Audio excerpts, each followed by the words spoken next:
Welcome to the Arlington Street Church podcast. Founded in 1729, Arlington Street continues today as a gathering place for progressive people of faith in the greater Boston area and beyond. We are located at the corner of Arlington and Boylston Streets, across from the Public Garden in Boston, Massachusetts. Please visit ascboston.org for more information about this historic Unitarian Universalist congregation. Arlington Street Church, gathered in love and service for justice and peace. This summer, in fact, just up until Friday morning, I interned as a chaplain at a hospital in northern New England. In this setting, I learned how to accompany people during times of distress. I learned how to be witness to people in pain, in discomfort, in uncertainty.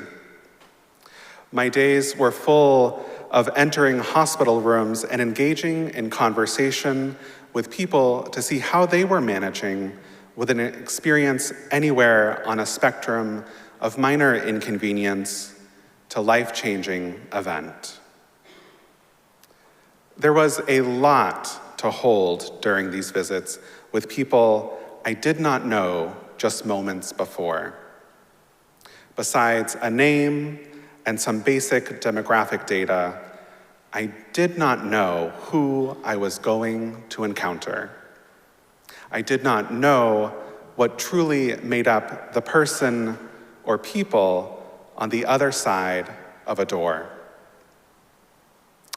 And each day felt like balancing the beauty of the individual in front of me and the contrasting human-made systems that surrounded us. Systems that endlessly seemed to be designed to work for itself and not for the humans within it. And that hurt. And it hurt to understand more and be so consistently reminded of the pain created by systems. Systems that can use labels like health and care. It hurt because around me, the people seemed to care so deeply, but our systems seemed so able to neutralize our efforts. Yet as my time went on as a chaplain intern, I came to appreciate an aspect of the work that I truly did not expect. And this was speaking with people in the hospital who hold entirely, wildly different views than I do. With a badge that boldly stated spiritual care underneath my name, the difference was often about religion or faith and how we make meaning. And there is one person from this summer that sticks out to me. When I entered his room, he was sitting in one of those well-padded lounge chairs, his legs extended out in front of him, the hospital gown he was wearing situated neatly around his upper body, a blanket covered his lap, and the tray table was pulled up over him. I do not recall why he was in the hospital, but he was there, and I was there as well. And he was so excited when I came into his room and announced that I was from the spiritual care department. His face lit up, a smile appeared. "Oh," he exclaimed, "spiritual care." Now, I should let you know, this was not a common experience. Vermont is one of the least religious states in the country, and telling someone you are from spiritual care was usually greeted with a confused look. Now, as a UU, a confused look seems to me spiritual.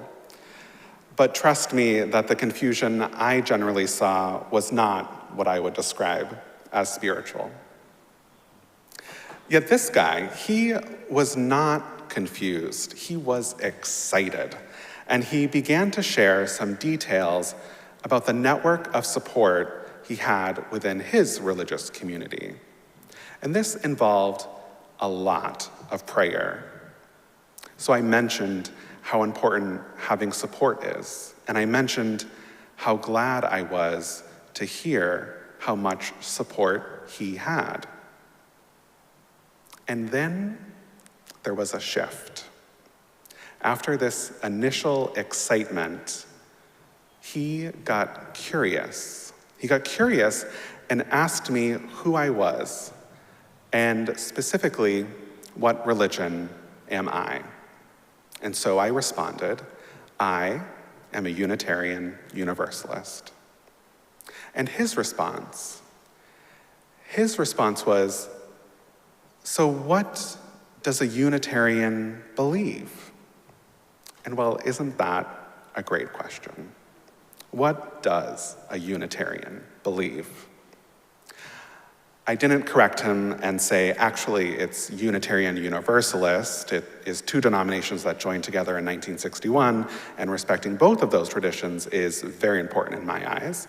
No, I didn't say that because I didn't want to confuse him more. I let that slide.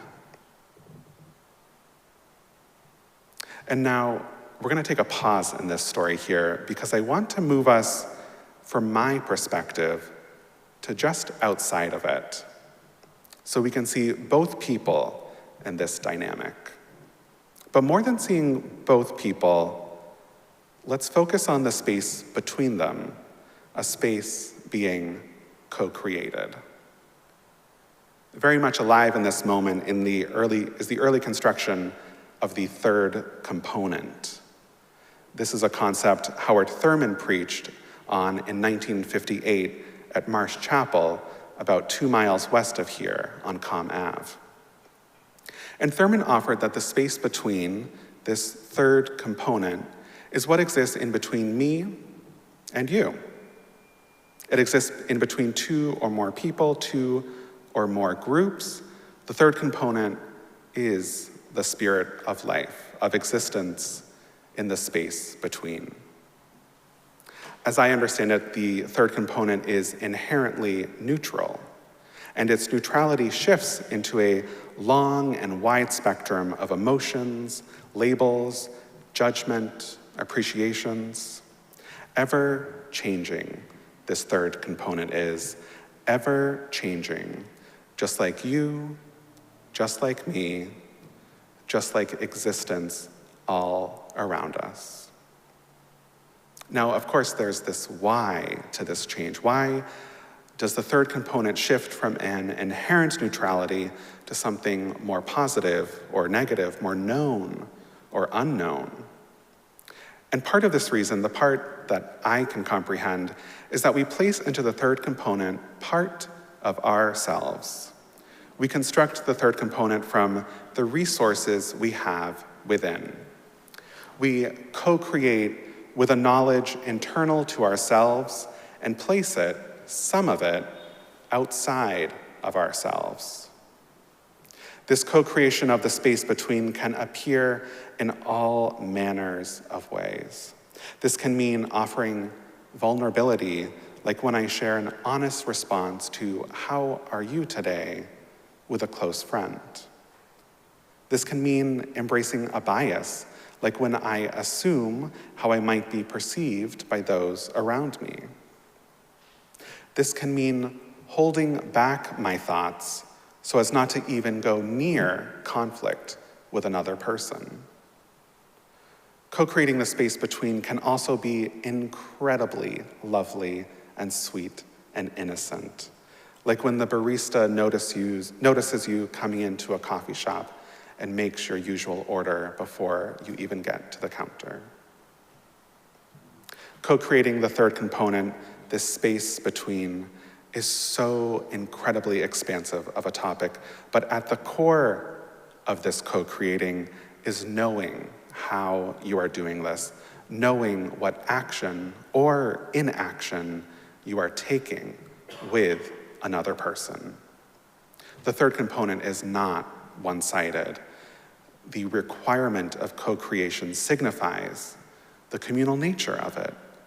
And I believe paying attention to the third component, this space between, is one way to address loneliness and isolation, which the Surgeon General has declared an epidemic in this country. The intention we can bring to the space between is vital to bridging disconnection. But disconnection can be a thick wall to build a bridge through. This is especially true when we only bring intention and practice to the third component with those people we agree with. If we already know we have a connection, the space between is easy to balance. Co-creating with someone we don't know, now that takes work. And if you're like me, we can easily put up barriers when engaging with people we don't know. And we do this, I think, because we don't know if it is safe. I do this because I'm not sure bringing my queer self into a conversation with another person will be safe. But what I found, especially this summer as a chaplain intern, is that being known by another is not a unique concern. We, as a society, seem to bring intention to co-creating barriers, more intention to co-creating barriers than co-creating a bridge and that space between. We do bring intention to the third component, but it's an intention to co-create something of disconnect instead of a loving kindness that bridges. Our world is getting ever more siloed, and we need to break out of those barriers we impose on ourselves. The singer Brandi Carlile has a phrase in one of her songs. The song is "Broken Horses," and the line is, "Tethered in wide open spaces." Tethered in wide open spaces. This is the image that I see when it comes to loneliness in our society. We tether ourselves so resolutely with so much certainty that sometimes there are incredibly wide open spaces we do not explore.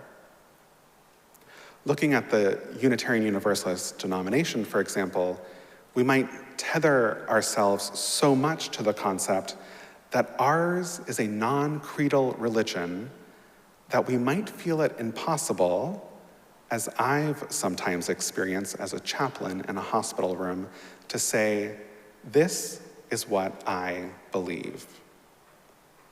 We might be tethered to a concept of religion, for example, and will redefine our denomination to keep it separate from other religions.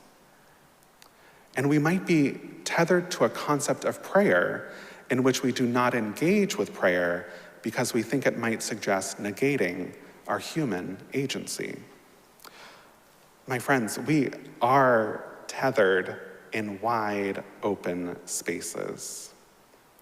And I wonder how we might find a way to untie some convictions and reposition our relationships so that the space between is accessible. And now let us get back to the man in the hospital who asked me, "What does a Unitarian believe?" I must admit, I gave a very vague answer. And this vague answer was thoroughly and delightfully analyzed and processed by my cohort of chaplain interns. And for this, I am grateful. Because sharing the experience with my colleagues meant I got to rethink how I would answer that question. And this is how I would do it. First, I would say that not all Unitarian Universalists believe the same thing. There's no creed. So what I can share in this moment is just what I believe. And perhaps this would be helpful. Perhaps this would create connection. And I tell him that I believe deeply, oh so deeply, in an interdependent web of all existence of which we are apart. And what this means to me is that our relationships matter. Our relationships with each other, our relationships with ourselves, our relationships with everything. These all matter. And it's how we tend to these relationships where we either find meaning or place meaning. And for me, this meaning is the third component, that sacred space between us made up of what is within us. And we get to co-create this third component. We get to co-create it endlessly. In fact, from my view, all of existence is balancing third components amongst all of the rest of existence. We are interdependent. This interdependence is where I can most assuredly point to and recognize the spirit of life at play. So thank you for co-creating with me today.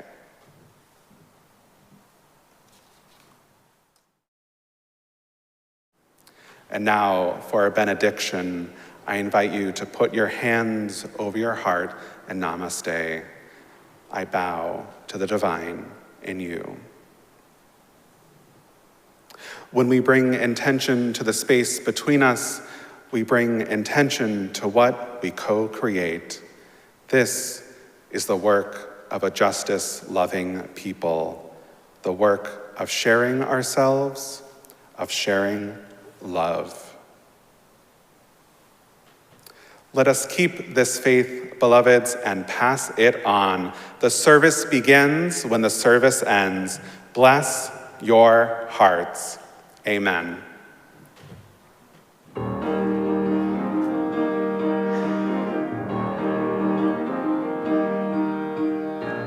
Where you go, I will go, beloved. Where you go, I will go. Where you go, I will go, beloved. Where you go, I will go. For your people are my people. Your people are mine. Your people are my people. Your divine, my divine. Where you go, I will go, beloved. Where you go, I will go. Where you go, I will go, beloved. Where you go, I will go. For your people are my people. Your people are mine. Your people are my people. Your divine, my divine.